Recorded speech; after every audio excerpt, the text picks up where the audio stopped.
અને આ તરફ થરાદની અંદર વાડિયા ગામે એક જ સમાજના બે જૂથો વચ્ચે અથડામણ થઈ છે, જેમાં પૈસાની લેતી દેતીમાં બંને પક્ષના પરિવારો વચ્ચે બબાલ થઈ છે। આ બબાલમાં ઇજાગ્રસ્ત લોકોને તાત્કાલિક હોસ્પિટલે ખસેડવાની ફરજ પડી છે। બંને પક્ષના લોકો વિરુદ્ધ સામસામે પોલીસ ફરિયાદ પણ નોંધાઈ છે, જેમાં થરાદ પોલીસે ગુનો નોંધી દીધો છે અને વધુ તપાસ પણ આ મુદ્દાને લઈ અને હાથ ધરી છે। સંવાદદાતા દેવરામ અમારી સાથે જોડાઈ ગયા છે।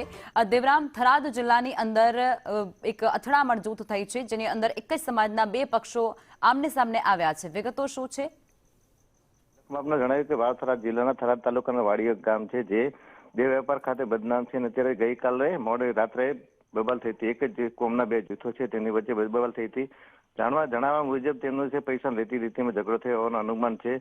બંને પક્ષના જે અત્યારે જે ઘાયલો છે, બાળક સહિત ઘાયલો છે, તે 108 દ્વારા થરાદની રેફરલ હોસ્પિટલ તેમજ ખાનગી હોસ્પિટલમાં દાખલ કરવામાં આવ્યા હતા અને પોલીસ ઘટના સ્થળે પહોંચી વધુ તપાસ હાથ ધરી છે। જી, આભાર।